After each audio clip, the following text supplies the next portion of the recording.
देश में कोरोना की वजह से हाहाकार मचा हुआ है और अब तक लाखों लोग इस जानलेवा वायरस की चपेट में आकर अपनी जान भी गंवा चुके हैं। लेकिन इन तमाम दिक्कतों के बीच भी कई लोग ऐसे हैं जो सुधरने का नाम नहीं ले रहे हैं और अपनी लापरवाही से दूसरों की जान खतरे में डाल रहे हैं। गुजरात के भावनगर से एक ऐसी हैरान कर देने वाली तस्वीरें सामने आई।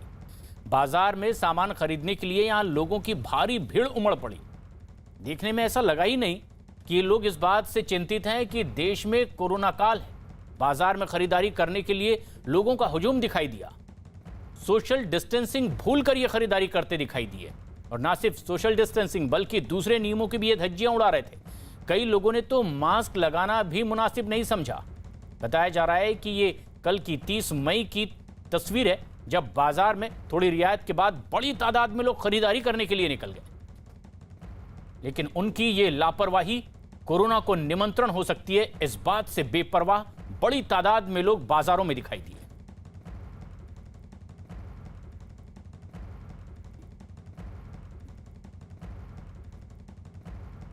गुजरात की यह तस्वीर है, जहां कोरोना के केसेस कम होने पर सरकार की ओर से रियायत दी गई तो बेपरवाही से लोगों की भीड़ बाजारों में उमड़ पड़ी। फिजिकल डिस्टेंसिंग के नियम की धज्जियां उड़ाते लोग दिखाई दिए। कई लोगों ने तो मास्क लगाना भी मुनासिब नहीं समझा, जबकि सबसे पहले कोरोना का खतरा इन्हीं लोगों को, इनके परिजनों को होगा। गुजरात के कई इलाकों से ऐसी तस्वीरें सामने आई हैं।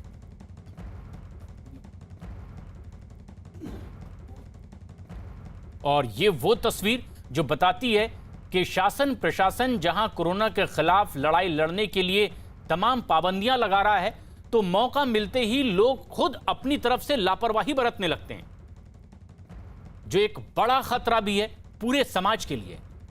गुजरात के भावनगर से सामने आई यह तस्वीर इसी बात की तस्दीक करती है। जनक दवे हमारे सहयोगी फोन लाइन पर मौजूद हैं, हमसे सीधे जुड़ रहे हैं। जनक, ये इस तरह की तस्वीरें, जरा सी रियायत देने पर लोगों ने नियमों की धज्जियां उड़ा दी, क्या इन पर कार्रवाई की जाएगी? कोई ऐसे संकेत अब शासन प्रशासन की ओर से दिए जा रहे हैं कि ऐसी लापरवाही लोग दोबारा ना कर पाएं? बिल्कुल, देखिए, राज्य सरकार के लिए चिंता का विषय तो है कि जब भी अब रियायतें देनी राज्य सरकार ने शुरू की तो इस तरीके से लोग भीड़ के तौर पे बाजारों में देखने लगे। तो क्या कोई एक व्यापारी की जिम्मेवारी फिक्स की जाए कि जब कोई व्यक्ति आपके यहाँ पर खरीदारी के लिए आए तो उसके लिए सोशल डिस्टेंसिंग के नॉर्म्स पालन किए? तो इस बारे में सोचा जा रहा है। लेकिन देखिए, सरकार और प्रशासन अपने तरीके से काम करेंगे प्रचार, लेकिन लोगों को अपनी जिम्मेवारी समझनी होगी। लोग जब खरीदारी के लिए जाते हैं तो मास्क पहने, सोशल डिस्टेंसिंग बनाए रखते, ये सबसे ज्यादा जरूरी है। और जब अब एयरबॉर्न होने की बात की जा रही है, ऐसे में जब आप मास्क नहीं लगाएंगे तो आप अपनी जान तो जोखिम में डाल ही रहे हैं, लेकिन परिवार के बाकी सदस्यों की भी आप जान जोखिम में ले जा रहे हैं। तो ऐसे में लोगों को अपनी जिम्मेवारी खास तौर पर समझनी होगी। बताएं, ये एक बड़ी दिक्कत भी है कि लोग खुद अपनी जिम्मेदारी नहीं समझ रहे हैं। जहां शासन प्रशासन मशक्कत कर रहा है, अलग अलग तरह की पाबंदियां लगाकर नियमों के तहत लोगों तक कोरोना फैलने से रोकने की कवायद, वहीं लोगों की ये लापरवाही। लेकिन जनक, जो सबसे अहम बात है, अगर ये लोग लापरवाही फिर भी बरत रहे हैं, नियमों का उल्लंघन कर रहे हैं, तो क्या कोई ऐसे संकेत दिए गए हैं कि कोई ऐसी मिसाल कायम की जाए ताकि लोग लापरवाही करने से आइंदा डरें? और बिल्कुल, देखिए, नियम तो है अपने हिसाब से, एपिडेमिक एक्ट के तहत कार्रवाई भी की जा रही है। और बीच में आपको प्रशांत याद हो तो गुजरात हाईकोर्ट ने भी इस मामले में जब तीसरी लहर की तैयारियों को लेकर जब बात आई थी, तब सरकार को कहा था कि आप ऐसी सख्ती लागू कीजिए कि लोग इसको फॉलो करें। लेकिन सरकार ने भी कहा कि जैसे लोकशाही में इस तरीके से नहीं किया जा सकता कि सभी को एक ही दायरे में देखा जाए। लेकिन सरकार फिर भी, उसने गुजरात सरकार ने हाईकोर्ट के आगे कहा था कि जरूर इस दिशा में सोच रहे हैं कि कुछ न कुछ कड़ी कार्रवाई के तौर पे हम लोग आगे बढ़े, क्योंकि पहली और दूसरी लहर से हमें सबक सीखना होगा। प्रशांत, तीसरी लहर के लिए हम तैयार हैं, वो बात की बात है। लेकिन अगर तीसरी लहर आती है, ऐसे में अगर इस तरीके से लापरवाही बरतेंगे तो और ज्यादा नुकसान होगा समाज और देश को। ऐसे में सरकार ने भरोसा जरूर दिया है हाईकोर्ट के सामने भी कि हम जितनी सख्ती बरतनी चाहिए वो सरकार एडमिनिस्ट्रेटिव विंग से कार्रवाई करेंगे, लेकिन बात वहीं पे आती है, सरकार की सख्ती तो लागू होती, लेकिन लोगों को अपनी जिम्मेवारी भी समझनी चाहिए होगी, जिम्मेवारी से पेश आना चाहिएगा। बिल्कुल। जिम्मेवार रवैया नहीं चल सकता। और ये लोगों का ही लापरवाही वाला रवैया है। आप बने रहें हमारे साथ, क्योंकि गुजरात में सिर्फ एक जगह से नहीं बल्कि वडोदरा से भी कुछ ऐसी ही तस्वीरें सामने आई जहां लोग नियमों की धज्जियां उड़ाते दिखाई दिए। वहां एक वाटर पार्क को पाबंदी के बाद भी खोल दिया गया और लोगों को जब यह पता चला तो सैकड़ों की तादाद में वाटर पार्क में लोग पहुंच गए। कोरोना के खतरे से बेपरवाह ये लोग अपने परिवार के सदस्यों के साथ वाटर पार्क में मौज मस्ती करते दिखाई दिए। उनके परिवार वालों के लिए ही ये सबसे बड़ा खतरा जबकि थी। इस दौरान वहां छोटे बच्चे भी नजर आए। वाटर पार्क में लोग अपनी मस्ती में डूबे थे, लेकिन इसी समय पुलिस वहां पहुंच गई और छापा मारा। इसके बाद वहां मौजूद लोग तो अपना सामान उठाकर यहां वहां भागते भी दिखाई दिए। मामले में कार्रवाई करते हुए वाटर पार्क के 3 संचालकों को पुलिस ने अब हिरासत में ले लिया है। ये उन लोगों पर कार्रवाई की गई है जो इन कोरोना काल में भी बेपरवाह थे, जबकि पाबंदियां शासन प्रशासन की ओर से लगाई गई है। बावजूद इसके एक वाटर पार्क खोल दिया गया और लोग भी बेपरवाही से पूरे परिवार समेत वाटर पार्क में पहुंच गए। जब पुलिस का छापा पड़ा तो सामान उठाकर यहां वहां भागते भी दिखाई दिए, लेकिन इस संचालक को भी पकड़ लिया गया है। जनक दवे हमारे सहयोगी लगातार हमारे साथ बने हुए हैं। जनक, ऐसे संस्थान जिन पर पाबंदी लगाई गई है कि फिलहाल नहीं खोले जाएंगे, उसके बावजूद अगर ये खोले गए हैं, किस तरह की कार्रवाई अब देखने मिल रही है ताकि दूसरे लोग इससे सबक लें? और देखिए प्रशांत, जहाँ तक ये वडोदरा के रूरल इलाका है जो वडोदरा ग्राम्य में आता है, वहाँ पर पुलिस ने फौरन कार्रवाई की थी जैसे ही जानकारी मिली पुलिस को कि कोरोना गाइडलाइंस का उल्लंघन हो रहा है। यहाँ तक कि सरकार ने जो अनलॉक की जो प्रक्रिया जारी की है उसमें साफ तौर पे जिम हो, क्लब हब हो, रिसोर्ट हो, इन सबको बंद करने के आदेश दिए थे, उसको खोल नहीं सकते। बावजूद ये माही जो रिसोर्ट था उसको खोला गया और उसके बाद उनके जो 3 संचालक हैं उनके खिलाफ कार्रवाई की जा रही है। एपिडेमिक एक्ट के तहत कार्रवाई की जा रही है। जो नोटिफिकेशन सरकार की ओर से लागू था उसके उल्लंघन का भी मामला दर्ज किया जा रहा है। हालांकि जो लोग थे उनको एक वार्निंग के तौर पे जाने दिया गया है, लेकिन अगर लगता है दूसरी बार इस तरीके का हुआ तो जो लोग वहां पर जाते हैं उनके खिलाफ भी कार्रवाई की जाएगी। बिल्कुल, अब एक्शन तो उनके खिलाफ लिया गया है, लेकिन देखना यह है कि ये लोग कब समझेंगे, क्योंकि कोरोना ने एक्शन लिया तो सबसे ज्यादा दिक्कत इन लोगों को ही होगी, इनके परिजनों को होगी। आप बने रहें हमारे साथ। लेकिन सिर्फ ये गुजरात के इस इलाके में ही लापरवाही लोगों की ओर से बरती जा रही है ऐसी बात नहीं है। देश के अलग अलग राज्यों से ऐसी तस्वीरें सामने आई। जम्मू कश्मीर भी उन्हीं में से एक। 33 दिन के लॉकडाउन के बाद कोरोना कर्फ्यू में यहाँ थोड़ी छूट दी गई और इसके बाद श्रीनगर में बैंक के बाहर लोगों की भीड़ जुट गई। इस दौरान लोग कोरोना नियमों की धज्जियां उड़ाते दिखाई दिए। सोशल डिस्टेंसिंग के नियम को लोगों ने तोड़ दिया और कई लोग तो ऐसे थे जिन्होंने मास्क लगाना भी यहां मुनासिब नहीं समझा था। 33 दिनों के लगातार लॉकडाउन और कोरोना कर्फ्यू के बाद आज कश्मीर घाटी में काफ़ी सारी दुकानें खुल गई और गाड़ियां भी सड़कों पे चल रही हैं। लेकिन सबसे बड़ा प्रॉब्लम जो है वो ये है कि जब लॉकडाउन खुलता है तो इस तरीके की भीड़ देखने को मिल रही है। सोशल डिस्टेंसिंग का कोई ख्याल नहीं रखा जाता है, खासतौर से बैंक्स के इर्द गिर्द। इस वक्त मैं सेंट्रल देखे, अब इन्होंने कैमरा देखा, जो यहाँ सिक्योरिटी गार्ड है अब ये इनको कह रहे हैं थोड़ा दूर दूर रहिए। अभी तक कोई सोशल डिस्टेंसिंग नहीं थी, तो ये एक बहुत बड़ा सवाल है। और जेके बैंक के एटीएम्स के बाहर और जेके बैंक के ब्रांचेस के बाहर पिछले 1 साल से यही सूरत हाल देखने को मिल रही है। और आप देख सकते हैं इस वक्त जो है सड़कों पे हालांकि भीड़ कम है, लेकिन तकरीबन 70 से 80% लोग जो हैं वो मास्क का इस्तेमाल कर रहे हैं और ज़्यादा भीड़ गाड़ियों में नहीं है। लेकिन बैंक्स के बाहर हम देख रहे हैं कि यहाँ पे बहुत ज़्यादा भीड़ होती है। या तो बैंक इंतज़ामिया को स्टाफ बढ़ाने की ज़रूरत है, स्पेस बढ़ाने की ज़रूरत है, या फिर कोई ऐसे इंतजाम करने हैं जिससे कोई कोरोना का इन्फेक्शन घर ना ले जाए। जब तक ऐसे हालात पे काबू नहीं पाया जाएगा तो लॉकडाउन खोलने का कोई फ़ायदा आएगा नहीं। कोरोना के केसेस फिर से बढ़ने का खतरा रहता है, जिसकी वजह से फिर लॉकडाउन करना पड़ता है। ऐसे में प्रशासन को चाहिए कि ऐसी चीज़ों पे ज़्यादा ध्यान दे। आप अंदाज़ा लगाइए कि इन सिक्योरिटी गार्ड्स ने अभी कैमरा देखा, माइक देखी और उसके बाद आप इनको कह रहे हैं दूर दूर रहिए। श्रीनगर से इस वक्त हमारे सहयोगी रिफत अब्दुल्ला हमसे सीधे जुड़ रहे हैं। रिफत, ये तस्वीरें जो हमने दिखाई, मकसद ये है कि लोग जागरूक हों, इस तरह की लापरवाही ना बरतें, लेकिन इन पर सख्ती भी जरूरी है अगर ये इस तरह की नासमझी करते हैं। किस तरह के इंतजाम इसके लिए किए गए हैं ताकि ये लोग सबक लें, दूसरे लोग इस तरह की फिर से लापरवाही ना बरतें?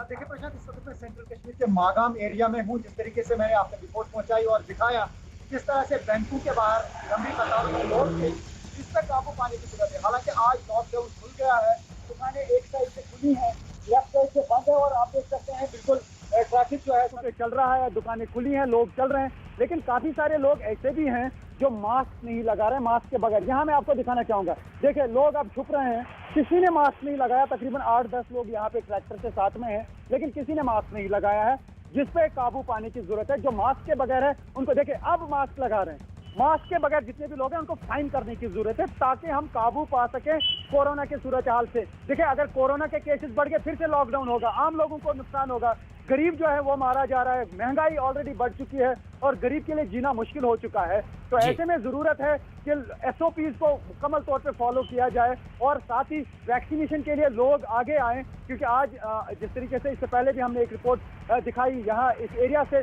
और वहाँ door to door even sub divisional magistrate लोगों के घरों में जा रहा है, बिल्कुल दरवाजे पे आ रहा है, कह रहा है वैक्सीन करिए। और उसके बावजूद भी अगर कोई वैक्सीन नहीं कर रहा है तो ये कहा जा सकता है कि उससे लोगों को नुकसान होगा। बिल्कुल। लोगों को वैक्सीन करना चाहिए और साथ ही मास्क लगाना चाहिए, सोशल डिस्टेंसिंग मेंटेन करनी चाहिए, ताकि कोरोना के केसेस और कम हो जाएं और हम चैन की नींद जो है वो कर सकें। क्योंकि बहुत परेशानी में लोग हैं कोविड की वजह से, लोग तो ऑक्सीजन के लिए तरस रहे थे। तो ये याद रहना चाहिए लोगों को कि अभी कोरोना गया नहीं, अभी भी कोरोना देश में है। यानी हालात से भी सबक लेते दिखाई नहीं दे रहे हैं रिफत। और आप जिस तरह से जानकारी दे रहे थे, शासन प्रशासन की ओर से आर्थिक मदद भी लोगों को की जा रही है इस कोरोना काल में, लॉकडाउन के वक्त में, लेकिन उसी पैसे को पाने के लिए लोग भीड़ लगा देते हैं बैंक के सामने में, और उन्हें जब कैमरा दिखाई देता है तब बैंक वाले भी उनमें डिस्टेंसिंग के लिए उन्हें फोर्सफुली दूर दूर करने की कोशिश करते हैं। ये जिम्मेदारी तो उन संस्थानों को भी दी गई है, क्या उनकी ओर से भी इस तरह की लापरवाही देखी जा रही है, या मैन पावर की वाकई कमी है जिसकी वजह से इस तरह के हालात भी बन रहे हैं? सबसे ज्यादा ब्रांचेस है वो जम्मू कश्मीर बैंक के हैं, लेकिन यहाँ पे अक्सर हमने देखा पिछले 15-20 दिनों से हमने काफी सारे वीडियोस ऐसे देखे, चाहे वो बांडीपोरा के हैं, गांदरबल के हैं, श्रीनगर के हैं, अलग अलग जगहों के हैं।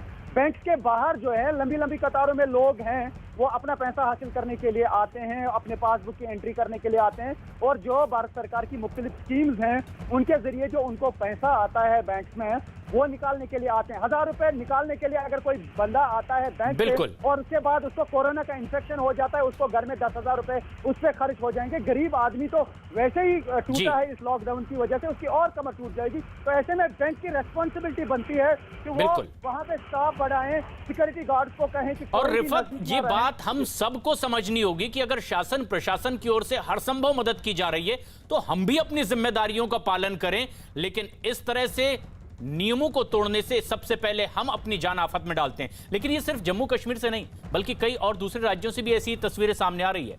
गुजरात के बनासकांठा से तो एक हैरान कर देने वाली तस्वीर सामने आई। यहां कोरोना कर्फ्यू के बावजूद बीजेपी सांसद परबत पटेल ने एक कार्यक्रम का आयोजन किया जिसमें लोगों की भारी भीड़ जुट गई। कार्यक्रम के दौरान कोरोना नियमों को ताक पर रख दिया गया, यहां तक कि कार्यक्रम में शामिल लोगों में से कई ने तो मास्क भी नहीं लगाया था। जनक दवे हमारे सहयोगी लगातार गुजरात से हमारे साथ बने हुए हैं। जनक, ये वो लोग हैं कार्यक्रम आयोजित करने वाले जिन पर समाज को जागरूक करने की जिम्मेदारी है, उनका नेतृत्व करने की जिम्मेदारी है। ये नेताजी ही इस तरह का जमावड़ा लगाए हुए हैं, कोई दलील, कोई सफाई तर्क दे पाए वो इस तरह की हरकत के लिए? बिल्कुल, देखिए उसके बाद तो ना तो पार्टी की ओर से इस मामले में रिएक्शन आया, ना ही उनकी ओर से। लेकिन प्रशांत, यही बात है कि ये जिम्मेवारी जनप्रतिनिधि है तो और बढ़ जाती है। आप आम लोगों की तरह नहीं अपना बर्ताव कर सकते। गैर जिम्मेवार रवैया तो चल ही नहीं सकता। यहाँ पर बाकायदा राज्य सरकार ने जो अनलॉक की प्रक्रिया शुरू की है उसमें ये बात का जिक्र किया है कि कोई भी राजनीतिक कार्यक्रम की इजाजत नहीं होगी। राज्य सरकार के कहने के बाद भी एडमिनिस्ट्रेटिव फ्रंट पर न तो जिला प्रशासन की ओर से इनको रोका गया, न ही जिला पुलिस की ओर से उनको रोका गया। और सांसद महोदय खुद ये कार्यक्रम करते हैं और जनता को इकट्ठा करते हैं। भले ही आप वहाँ पर सोशल डिस्टेंसिंग 2 गज की दूरी भी वहाँ पर नहीं दिख रही थी, सबको मास्क पहनाए गए थे और बिना मास्क के ही जो सांसद महोदय है ये भाषण दे रहे हैं। अब इस तरीके से गैर जिम्मेदार रवैया कितना चलेगा? अगर बिल्कुल। जनप्रतिनिधि है आप, आपकी जिम्मेवारी और बढ़ जाती है। आपको लोगों के बीच जाकर लोगों को ये समझाना होता है। तो इस बिल्कुल। तरीके का रवैया न तो जिला प्रशासन की ओर से अब तक कोई कार्रवाई हो रही है, न ही जिला पुलिस की ओर से। और ये सबक लेने की भी बात है कि हम अपनी अपनी जिम्मेदारियां निभाएं, लेकिन लापरवाही देश के कई अलग अलग इलाकों से हो रही है और ऐसी तस्वीरें सामने आ रही है। पाबंदी लागू होने के बाद सब्जी मंडियों में लोगों का भीड़ और हुजूम लोगों की परेशानियां बढ़ा सकता है। कई लोग नियम तोड़ने से भी बाज नहीं आ रहे हैं। पश्चिम बंगाल में ऐसी ही लापरवाही बरतने के खिलाफ कार्रवाई भी हो रही है, लेकिन इसके बावजूद सब्जी मंडी में कोरोना नियमों की जमकर धज्जियां उड़ाई जा रही है। कोरोना खतरे को नजरअंदाज करके लोग सब्जी खरीदने के लिए बाजार में भीड़ लगाते दिखाई दिए।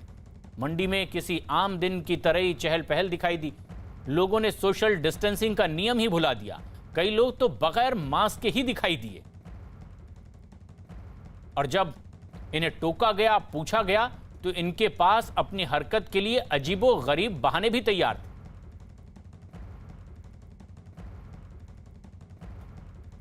धक्का धक्की हो रहा है। पुलिस एडमिनिस्ट्रेशन के लोग थे? नहीं, पुलिस को कोई नहीं देखा हम यहाँ पर। आदमी का ऊपर आदमी धक्का मार के जा रहा है। सोशल डिस्टेंस ये पर मान रहा है, नहीं मान रहा है।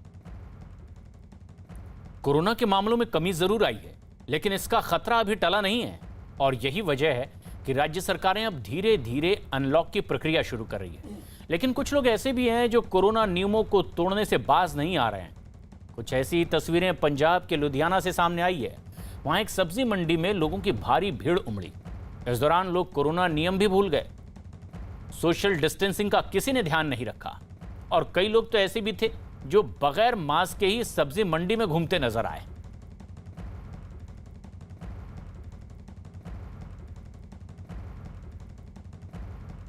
उधर कश्मीर में कोरोना को मात देने के लिए प्रशासन की तरफ से बड़े कदम उठाए जा रहे हैं। कश्मीर के बारामूला में अब प्रशासन की तरफ से घर घर जाकर लोगों को वैक्सीन लगाई जा रही है। मेडिकल की टीम अब वहां 18 से 45 साल के लोगों को उनके दरवाजे पर जाकर वैक्सीन लगा रही है। कश्मीर में लोगों को 100% वैक्सीन दी जा सके, इसके लिए यह कदम उठाया जा रहा है। जम्मू कश्मीर में प्रशासन ने वैक्सीनेशन ड्राइव बड़े पैमाने पर शुरू की है। आप देख सकते हैं कि आज लॉकडाउन खुल गया, लेकिन अब प्रशासन की तरफ से ये कोशिश की जा रही है कि हर दुकानदार को वैक्सीन लगे। मोबाइल टीम्स बनाई गई हैं जिनके ज़रिए अब वैक्सीनेशन की जा रही है। वैक्सीन के लिए रजिस्टर लोगों को किया जा रहा है। एक बड़ा एफर्ट है। इस वक्त मेरे साथ मौजूद हैं SDM सब डिविजनल मैजिस्ट्रेट पट्टन फ़हीम साहब। फ़हीम साहब, क्या है मिशन? देखिए, जो हमारा यहाँ पे हिदायत है from the higher ups also that we have to have the maximum coverage of the vaccination. जो हमारे 18 से 45 का जो है, मोर देन 45 जो है वो ऑलरेडी मैक्सिमम हम लोगों ने कंप्लीट है, बट जो हमारा 18 से 45 है वो हम लोग यहाँ पे टेक ऑफ कर रहे हैं। For first we are taking up the target group which are more vulnerable, like हमारे जो सोमो ड्राइवर्स हैं, हजरात हैं, या हमारे जो शॉपिंग कम्प्लेक्सेज हैं, या जो भी हमारे दुकानदार हजरात हैं, and construction worker, we are first taking up that. And उसी के चलते हुए जो हमारा आज चूँकि हम जो आज है हम खुल गया है, तो हमने यहाँ पे डोर टू डोर वैक्सीनेशन का भी प्रोग्राम रखा हुआ है। हमारा जो सब डिवीज़न पट्टन है, इसमें हमारे ब्लॉक पट्टन आता है, मागाम है। हम इस टाइम ब्लॉक मागाम वाले साइड से हैं और जो हमारा वैक्सीनेशन ड्राइव है, हम लोगों ने कुछ टीम्स, मोबाइल टीम्स बनाई है, and the teams which are fixed at the respective locations 2 हैं, और जो मोबाइल टीम है उनमें हमारे वेरीफायर जो टीचर हजरात हैं उनको हम लोगों ने साथ लगाया। रिफत अब्दुल्ला हमारे सहयोगी हमसे सीधे जुड़ रहे हैं। रिफत, कई राज्यों से ये खबरें आती है कि वहां वैक्सीन नहीं है, लोग वैक्सीनेशन सेंटर जा रहे हैं, लाइन लगाते हैं, वापस चले आते हैं, लेकिन ऐसे में जबकि जम्मू कश्मीर में अब घर घर जाकर लोगों को वैक्सीन लगाई जा रही है, कोरोना के खिलाफ उन्हें चुस्त दुरुस्त तंदुरुस्त बनाने की मुहिम आगे बढ़ रही है, किस तरह से लोग रिएक्ट करते हैं जब आपकी उनसे बातचीत हुई हो? जिस तरीके से आपने कहा कि घरों में जा रहे हैं आप प्रशासन के लोग, SDM जो है सब डिविजनल मैजिस्ट्रेट, वो तक खुद जा रहे थे। जिस तरीके से मैंने आपको दिखाया, सईद फ़हीम जो है वो पट्टन के SDM हैं और वो आज अग्री कलान जो एरिया है मागाम के साथ में पड़ता है, वहाँ घर घर गए वो और लोगों से कहा कि आप वैक्सीन कराएं। उनके साथ मेडिकल टीम थी, ब्लॉक मेडिकल ऑफिसर थे और उन्हें पूरी टीम लाई थी, और दुकानदारों से भी कहा जा रहा था कि आप वैक्सीन कराइए, क्योंकि जब दुकानदार सेफ होगा उसके बाद अगर कोई ग्राहक भी आएगा तो उसको कोई खतरा नहीं रहेगा इन्फेक्शन का। तो ये एक अच्छा कदम है प्रशासन की तरफ से। और यहाँ पे वैक्सीन की कोई शॉर्टेज नहीं है इस वक्त कश्मीर में, बल्कि लोग ही काफी जगहों पे नहीं आ रहे हैं वैक्सीन कराने के लिए। तो प्रशासन की तरफ से हर मुमकिन इंतजाम किए गए हैं और टारगेट ये है कि 100% लोगों को वैक्सीन लगे। और अच्छी बात यह भी है कि 2 डिस्ट्रिक्ट जो हैं गांधरबल और शुपियां, वहाँ 100% अभी सरकार के जो फिगर्स हैं 100% वैक्सीनेशन हुई है। 44 जो 45 एबो जो एज ग्रुप है, यानी जो बुजुर्ग लोग हैं, उनका वैक्सीन हुआ है। लेकिन 18 to 45 100% वैक्सीनेशन हो, उसके लिए इस वक्त सरकार काम कर रही है। और अलग अलग टीम्स बनाई गई हैं जो घर घर भी जा रही हैं, दुकानों पे जा रही हैं, कमर्शियल एरियाज में जा रही हैं, ड्राइवर्स के पास जा रही हैं और उनसे कहा जाता है कि आप वैक्सीन करिए। और उम्मीद की जा सकती है कि लोग जो हैं, क्योंकि आपको पता है अफवाहें गर्म थी और कुछ ऐसे वीडियोस जो हैं वायरल हो गए जो फेक थे, जिसमें यह कहा गया कि कुछ होगा अगर आपने वैक्सीन लगाया।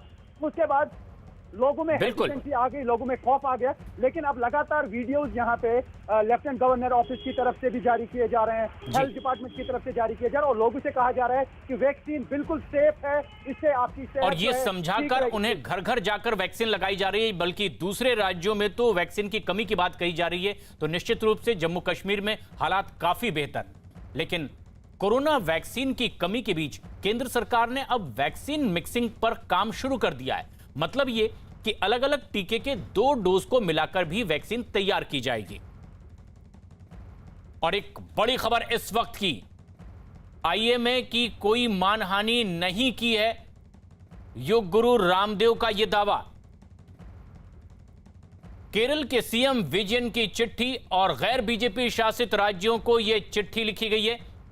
वैक्सीन पर केंद्र पर दबाव बनाने के लिए कहा गया है। सभी राज्यों को फ्री में वैक्सीन देने की मांग भी की गई है। केरल के मुख्यमंत्री की ओर से चिट्ठी लिखी गई है।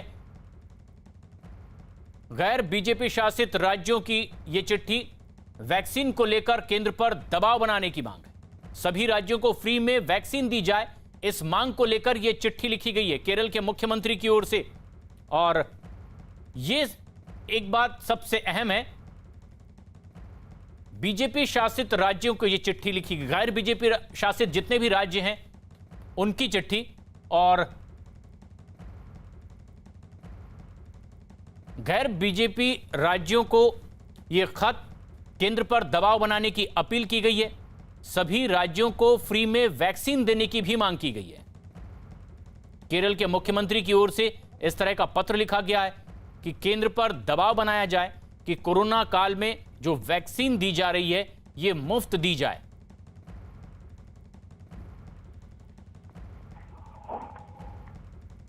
इससे पहले भी इस तरह की बात कई राज्य सरकारें करती रही है, लेकिन अब बाकायदा इसके लिए पत्र लिखा गया है। गैर बीजेपी शासित राज्यों को यह पत्र है, केरल के मुख्यमंत्री की ओर से पत्र लिखा गया है कि वो भी मिलकर के एक तरह से कलेक्टिव भूमिका निभाएं, विपक्ष को एकजुट दिखाएं और प्रेशर बनाएं कि मुफ्त में वैक्सीन दी जाए केंद्र की ओर से। विक्रांत यादव हमारे सहयोगी फोन लाइन पर मौजूद हैं। विक्रांत, केरल के मुख्यमंत्री की ओर से जो चिट्ठी लिखी गई है दूसरे राज्यों के मुख्यमंत्रियों को, किस मकसद से, क्या इसका आशय है?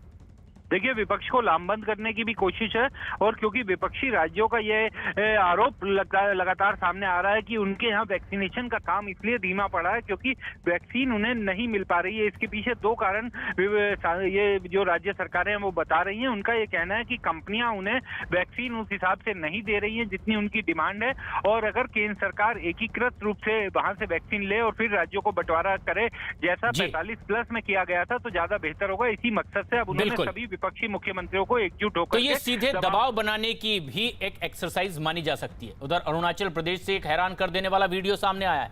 अरुणाचल प्रदेश के ईटानगर में नेशनल हाईवे नंबर 415 पर सड़क का हिस्सा ताश के पत्तों की तरह भरभरा कर नीचे गिर गया। गनीमत यह रही कि जिस वक्त सड़क का यह हिस्सा गिरा उस वक्त उस पर कोई गाड़ी नहीं थी, जिससे कोई बड़ा हादसा नहीं हुआ।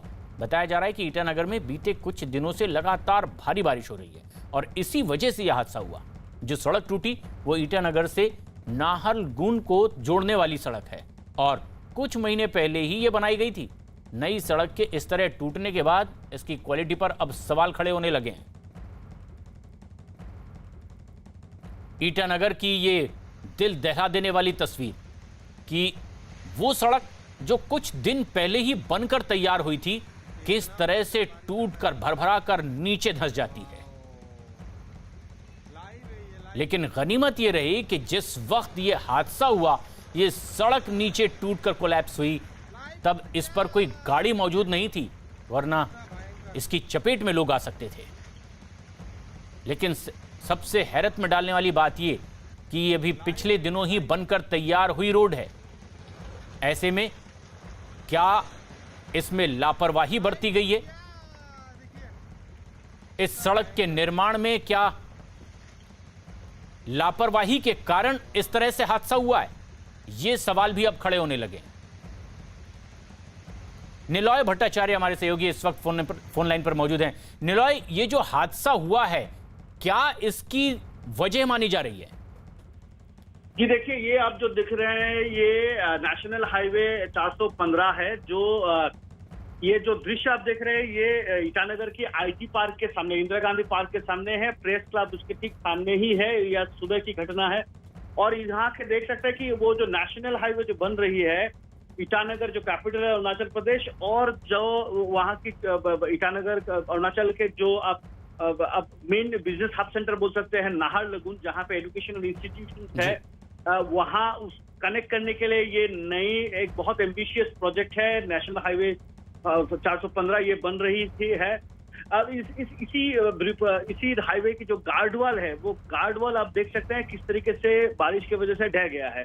अब कहा जा रहा है कि ये जो नेशनल हाईवे है ये चीफ मिनिस्टर पेमा खांडू की ड्रीम प्रोजेक्ट है और इस प्रोजेक्ट को 2021 में खत्म होने की बात है। 31 मार्च के अंदर इसको खत्म करने के लिए मुख्यमंत्री खुद इसको देख रहे थे और पुरजोर कोशिश कर रहे थे कि बहुत जल्द इसको हो जाए। कि ये असम के गौहपुर से होके ईटानगर होके नाहरलगुन तक इसका कनेक्शन है ये नेशनल हाईवे। और इस नेशनल हाईवे के चलते एक तो डिस्टेंस बहुत कम हो जाता है यातायात के लिए, और ये जो दोनों कैपिटल सिटी, दोनों इंपॉर्टेंट सिटीज है जो अरुणाचल के, उसकी कनेक्टिविटी बहुत सुविधा हो जाता है। साथ ही साथ एयरपोर्ट से भी कनेक्टिविटी बहुत सुविधा हो जाता है।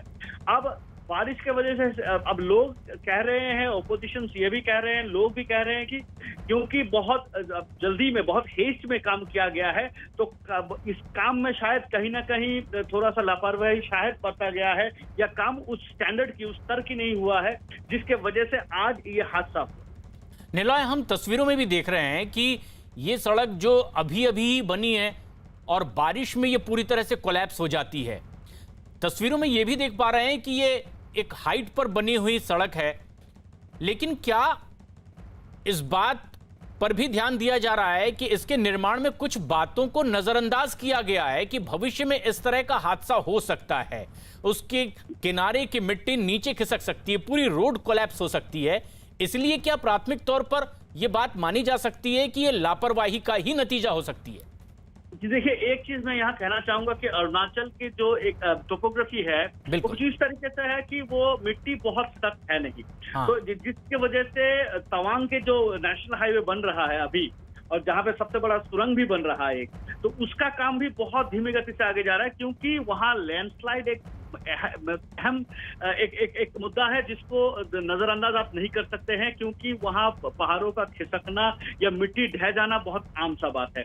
दूसरी बात मैं कहना चाहूंगा कि जो नेशनल हाईवे गौहपुर से निकलता है, वहाँ भी वो एक बहुत सुंदर सड़क है नेशनल हाईवे, वहाँ भी सड़क का एक हिस्सा दब गया है। वो पहले ही दब गया है, वो भी खिसकते मिट्टी की वजह से हुआ है। तो अरुणाचल में सड़क निर्माण करना एक बहुत दुर्गम चीज है, क्योंकि वहाँ मिट्टी बहुत नरम है, बहुत जल्दी मिट्टी खिसक जाती है, और बारिश बहुत होती है, और बारिश, पहाड़ों की बारिश आप जानते हैं किस तरीके से लैंडस्लाइड होता है। और अरुणाचल प्रदेश खास तरीके से लैंडस्लाइड लैंडस्लाइड पूर्ण एरिया है, वहाँ बाढ़ बहुत आती रहती है, जिसके चलते अब अगर पिछले साल भी हम देखते हैं तो वहां भी काफी सारे बिल्डिंग ऐसे ढह जाने की वजह से, मिट्टी ढह जाने की वजह से, पहाड़ी ढह जाने की वजह से बिल्डिंग ढह गया। एक बहुत बड़ा वाटर टैंक वहां पर ढह गया पिछले साल। तो इस बार जो आप देख सकते हैं कि किस तरीके से गार्डवाल का मिट्टी वहां से खिसक गया है। आईटी पार्क के ठीक अपोजिट पे ये नेशनल हाईवे है, नेशनल हाईवे 415। तो लोगों का कहना है कि ये जो क्योंकि काम बहुत जल्दी हो रहा था, तो शायद जिस तरीके से आपकी वहां पे जो कंस्ट्रक्शन की जो नियम है या वो जो टेस्टिंग होनी है या जो उसकी जो गुणवत्ता है, कहीं ना कहीं वहां पे कॉम्प्रोमाइज होने की गुंजाइश है, जिसके चलते आज बारिश की वजह से इतना अहम एक प्रोजेक्ट का एक गार्ड वाल इस तरीके से रह जाता। क्योंकि निलॉय ये कोई आम सड़क तो थी नहीं, नेशनल हाईवे 415 महत्वाकांक्षी प्रोजेक्ट ये, और ऐसे में जबकि एक हाईवे की इस तरह से अगर हालत हो जाए तो कई सवाल खड़े तो होते ही हैं। लेकिन सवाल ये भी कि क्या बहुत जल्दबाजी में इसकी पुख्ता और मजबूती को लेकर के बातों को नजरअंदाज किया गया होगा और इसलिए भी यह हादसा हुआ है? जी देखिए, ये जो एक महत्वाकांक्षी जो प्रोजेक्ट है, इसको पेमा खंडू सरकार खुद देख रही है। ईटानगर नाहरलगुन, ईटानगर से नाहरलगुन की अगर ये सड़क जब हो जाती है तो शहर की जो बहुत सारे जो ट्रैफिक की जो समस्या है उसको दूर करने के लिए ये सड़क बनाया जा रहा था। और पेमा खंडू खुद इसको काफी अपने निगरानी में ये प्रोजेक्ट देख रहे थे। अब उस हिसाब से जो सड़क बनाने के काम है वो काज भी बहुत रफ्तार से ही हो रही थी। अब बात है कि देखिए, क्योंकि अरुणाचल में रोड कनेक्टिविटी के ऊपर बहुत तवज्जो दिया जा रहा है, काफी सारे महत्वाकांक्षी वहाँ पे रोड प्रोजेक्ट अब निर्माणाधीन है, जिसमें से इंटरनेशनल बॉर्डर्स में की जो सड़कें हैं, तवांग का कनेक्टिविटी का जो सड़कें हैं, पासीघाट और ईटानगर की जो कनेक्टिविटी सड़क है, जो ये सड़कों की काम बहुत तेजी से हो रही है, क्योंकि इसका कंप्लीशन का जो डेडलाइन है वो नजदीक है। जैसे ये जो सड़क की बात हम कर रहे हैं, 415 की बात कर रहे हैं, नेशनल हाईवे, ये इसका कंप्लीशन का डेट 31 मार्च 2021 को ही था। तो क्योंकि ये ओवरशूटेड प्रोजेक्ट है तो इस पे काम अभी हो रहा था और बहुत तेजी से हो रहा था। अब इसके चलते, क्योंकि काम बहुत तेजी से हो रहा है, पहाड़ी इलाके है, वहाँ पे गार्डवाल बना के काम होना है, क्योंकि वहाँ लैंडस्लाइड की गुंजाइश होती है और वहाँ की जो सॉइल है, वहाँ की जो जमीन है वो बहुत हार्ड सॉइल जमीन नहीं है और वहाँ लैंडस्लाइड बहुत ही आम चीज है। और अभी बारिश की सीजन, ये शुरुआती बारिश की सीजन है, क्योंकि इसके बाद और भी बारिश है। और अगर अब देखते हैं कि असम की मेजर फ्लड्स के कारण अरुणाचल की बारिश ही होती है, तो आप समझ सकते हैं किस तरीके की बारिश असम में अरुणाचल में होती है। अब बात है कि ऐसे जब प्रोजेक्ट आप बनाते हैं तो इस प्रोजेक्ट में समय चाहिए, क्योंकि अब अगर जो भी कंस्ट्रक्शन करते हैं उस कंस्ट्रक्शन को सॉलिडिफाई करने के लिए आपको वक्त देना होता है। अब लोगों का कहना है, वहाँ जो दूसरे इंजीनियर्स है या जो वहाँ के स्थानीय लोग हैं, सभी का कहना है कि कहीं ना कहीं इन सारे चीजों में कुछ अहम चीजों को शायद नजरअंदाज किया गया। नहीं, अगर नजरअंदाज भी नहीं तो उसको शायद थोड़ा सा हेस्ट में लिया गया, जिसके चलते वो जितना समय चाहिए था इस प्रोजेक्ट को उतना समय से पहले निकालने के लिए, या क्योंकि अब कंप्लीशन डेट ओवरशूट कर गया है, उसको जल्दी खत्म करने के लिए ये बुनियादी कुछ चीजों में शायद खामी रह गया हो, जिसके चलते नतीजा आज आप और हमारे सामने। निलॉय, लेकिन गनीमत ये रही कि जिस वक्त ये हादसा हुआ, रोड कोलैप्स हुई पूरी तरीके से ईटानगर में, कोई गाड़ी उस पर नहीं चल रही थी। क्या यहाँ से अभी गाड़ियों की आवाजाही शुरू नहीं हुई थी या इत्तेफाक से कोई गाड़ियां यहाँ इस वक्त नहीं थी? जी, अगर आप विजुअल्स देख सकते हैं, अगर पहले विजुअल्स आप देखते हैं हाँ। तो देखिएगा सड़कों पर गाड़ी चल रही है। बिल्कुल, आप देखिएगा करीबन 4-5 गाड़ी, एक लाल गाड़ी भी वहाँ चल रही है। तो ये सड़क इस्तेमाल में था, क्योंकि ये सड़क का गार्डवाल अभी निकला है, सड़क ढह नहीं गया है। उस वक्त जिस वक्त गाड़ियां जा रही थी, गाड़ियों की आवाजाही चल रही थी, इसके लिए मेजर अगर हादसा से कुछ मतलब होने से टल गया है। ये सड़क अब बंद कर दिया गया है और इस गार्डवाल को रोक दिया गया है, क्योंकि वहाँ गार्डवाल सिर्फ निकला है, सड़क का मेजर एरिया अभी भी बाकी है। और अगर आप इस सड़क के आगे की तरफ देखते हैं, जहाँ लाल बिल्डिंग आपको दिखाई दे रहे हैं, वहाँ काफी पोर्शन सड़क का भी निकल गया है, जो हमारे सामने दिख रहा है, जहाँ से पानी आपको देख रहे हैं कि पानी रिस के निकल रहा है, वहाँ गार्डवाल निकला है। तो अभी ये सड़क काम उसके पे रोक दिया गया है, वहाँ गाड़ियों की आवाजाही रोक दिया गया है। ये क्योंकि 2 लेन रोड है तो दूसरे लेन पे गाड़ियां आ जा रही है, लेकिन इस लेन को बंद कर दिया गया है और अब इस रास्ते को पूरी तरीके से बंद कर दिया जाएगा, क्योंकि वहां बारिश अभी लगातार हो रही है और क्योंकि मिट्टी का ढहने का एक कैरेक्टर है कि अगर ढहना शुरू होता है तो कहीं ना कहीं वो अंदर अंदर ढहते जाता है, क्योंकि मिट्टी लूज होता रहता है, मिट्टी के अंदर से पानी रिस के आता है, तो मिट्टी का जो ग्रिप है, मिट्टी का जो एक कोहेशन फोर्स है वो बहुत ढीला पड़ जाता है, जिसके चलते अगर सड़क के नीचे के हिस्से से, और क्योंकि टोपोग्राफी ऐसा है कि पहाड़ी है, ऊंचा नीचा है, प्लेन नहीं है, तो कहाँ से रिसाव हो रहा है, कहाँ से कटाव हो रहा है, ये समझना बहुत मुश्किल है। तो इसीलिए अभी वहाँ फिलहाल ट्रांसपोर्टेशन कम्युनिकेशन उस सड़क पर बंद कर दिया गया है, और इसका अभी मरम्मत तो इतना जल्दी होने से रहा, अभी प्रिलिमिनरी इंक्वायरी होगा पूरी चीजों का, और उसके बाद क्योंकि ये सड़क बहुत अहम है तो शायद बारिश उठने के बाद रिकंस्ट्रक्शन का काम फिर से शुरू बिल्कुल। निलॉय, क्या ये समझा जाए कि दरअसल ये पूरी रोड कोलैप्स नहीं हुई है, बल्कि जो एक उसकी सिक्योरिटी के लिए वॉल तैयार की गई थी रोड को कोलैप्स होने से रोकने के लिए, वो वॉल का एक हिस्सा टूटकर गिरा है और उसने साथ में सड़क के एक हिस्से को भी अपने कोलैप्स कर लिया है? जी बिल्कुल बिल्कुल, ये जो हिस्सा आप देख रहे हैं, जहां हम दिखा रहे हैं, जहां पे आप देख सकते हैं कि वो साइड का जो मार्किंग होता है, मार्किंग के बगल में जो गार्डवॉल है, वो गार्डवॉल निकल गया है, वो गार्डवॉल ढह गया है। और ये जो हिस्सा आप देख रहे हैं, ये आईजी पार्क ईटानगर में है, इंदिरा गांधी पार्क, उस पार्क के ठीक सामने का हिस्सा है, उसके सामने रास्ता भी है। तो ये जो गार्डवॉल है वो गार्डवॉल निकल गया है, और आगे आप देख सकते हैं कि गार्डवॉल के साथ सड़क के कुछ हिस्सा भी ढह गया है। अब गनीमत है कि गार्डवॉल निकल गया है, और गार्डवॉल निकलने के चलते जो सड़क है वो सड़क बहुत हद तक बच गया है।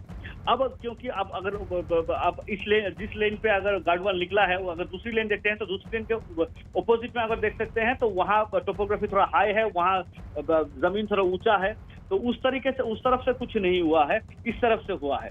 तो अब इस पे टोटल कम्युनिकेशंस वहाँ पे रोक दिया गया है, गाड़ियों को आने जाने के लिए वहाँ पे रोक दिया गया है, और अब इस सड़क के इस हिस्से को शायद और कई महीनों तक यूज नहीं किया जा सकता है।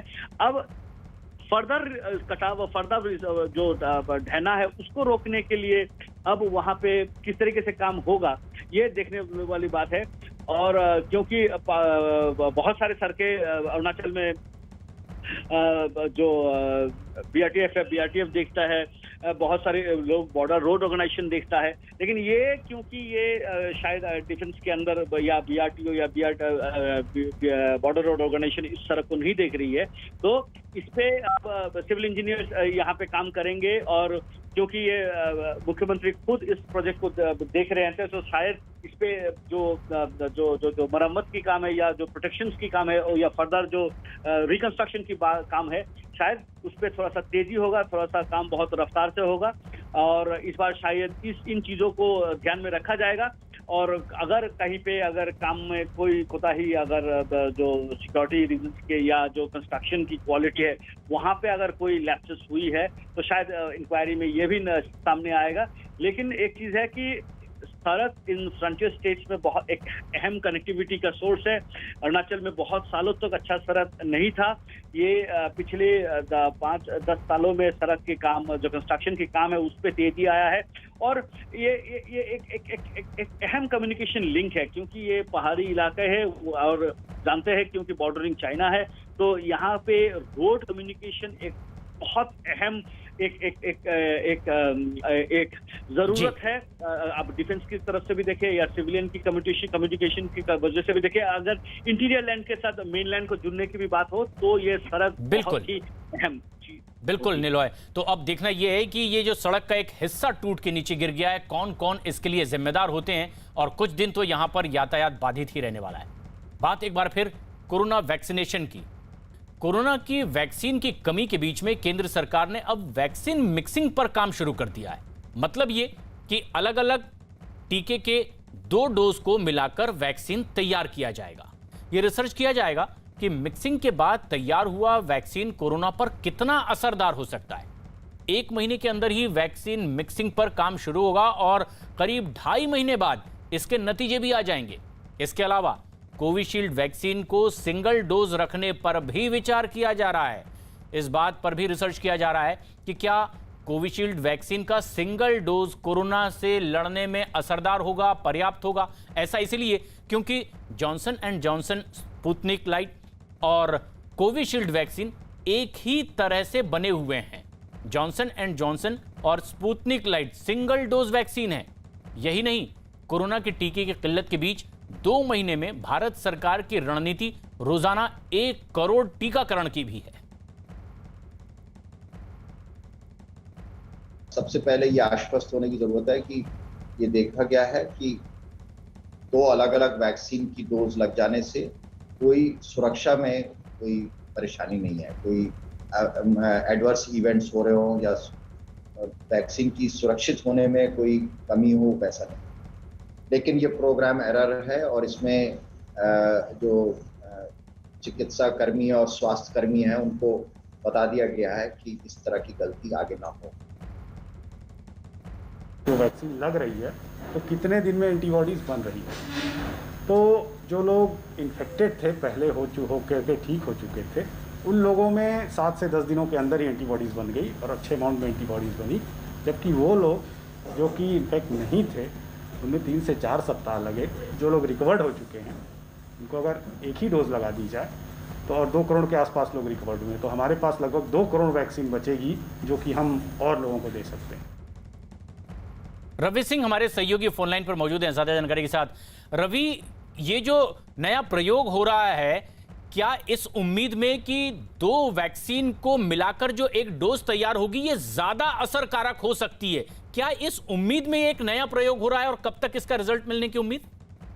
प्रशांत, क्योंकि स्वास्थ्य मंत्रालय के अधिकारियों का भी कहना है और इस तरीके की एक खबर भी आई थी कि उत्तर प्रदेश में गलती से वैक्सीन की कॉकटेल लग गई थी, यानी कि 2 अलग अलग कंपनियों की वैक्सीन एक व्यक्ति को 2 डोज लगा गई थी और वो गलती से लगाई थी, जिसके बाद स्वास्थ्य मंत्रालय लगातार उस पर नजर बनाए हुए है और इस पर यह भी देखा गया कि वैक्सीन 2 अलग अलग कंपनियों की वैक्सीन की जो 2 डोज है उसको अगर मिक्स किया जाए तो उसका कितना असर होता है, क्या वो कम असरदार होती है, ज्यादा होती है, उतनी होती है। ये कई देशों में इस तरीके का ट्रायल भी चल रहा है, वहां पर देखा जा रहा है, उसके आउटकम भी आने बाकी हैं हालांकि, लेकिन यहाँ पर भी इस तरीके की स्टडी शुरू होने वाली है। इसके रिजल्ट 2-2.5 महीने के बाद आ जाएंगे और ये अगर सफल होता है कि ज्यादा असरदार होती है तो मिक्स करके वैक्सीन दी जा सकती है, यानी कि एक दूसरी कंपनी की और दूसरा जो डोज है दूसरी कंपनी की। और ये भी इसमें देखा जाएगा कि कोविशील्ड, क्योंकि कोविशील्ड जैसा कि आपने जिक्र किया कि कुछ ऐसी वैक्सीन बनाने को लेकर जो प्रोसेस है वो प्रोसेस उसी तरीके से बनाई गई है, लेकिन उसमें तो सिंगल डोज दी जा रही है, लेकिन कोविशील्ड में डबल डोज 2 डोज की वैक्सीन है, जिसमें जॉनसन जॉनसन, स्पुतनिक लाइट, ये जो दोनों वैक्सीन है इसमें सिंगल डोज दी जा रही है, लेकिन प्रोसेस बनाने वाला जो बनी थी वैक्सीन वो कोविशील्ड जैसी ही है। तो उसको भी देखा जा रहा है कि क्या ये सिंगल डोज देने में असरदार होती है कि नहीं होती है। इसको लेकर भी जल्दी ही फैसला होगा, क्योंकि लगातार केसेस में कमी आ रही है और केंद्र सरकार की यही कोशिश है कि केस आने वाले दिनों में, और जैसा कि तीसरी लहर की बात लगातार की जा रही है कि तीसरी लहर में केसेस अचानक ना बढ़े, उससे पहले ज्यादा से ज्यादा टीकाकरण हो। और सरकार ने कहा है कि जुलाई के तीसरे हफ्ते में रोजाना तीसरे हफ्ते से रोजाना 1 करोड़ लोगों को टीके की डोज देने की योजना है, तो उस पर काम चल रहा है और इस ट्रायल पर जल्द ही इसके रिजल्ट आने की भी उम्मीद की जा रही है। इधर दिल्ली के मुख्यमंत्री अरविंद केजरीवाल ने आईटीओ में पत्रकारों और उनके घर वालों के लिए एक वैक्सीनेशन सेंटर की शुरुआत की है, लेकिन इस दौरान उन्होंने एक बार फिर से दिल्ली में कोरोना वैक्सीन की कमी की बात दोहराई है। उन्होंने ये भी कहा कि वैक्सीन की कमी की वजह से शहर में कई वैक्सीनेशन सेंटर बंद हो चुके हैं। उनके इस बयान पर हरियाणा के मुख्यमंत्री मनोहर लाल खट्टर ने उन्हें सूझबूझ से वैक्सीन का इस्तेमाल करने की सलाह दी।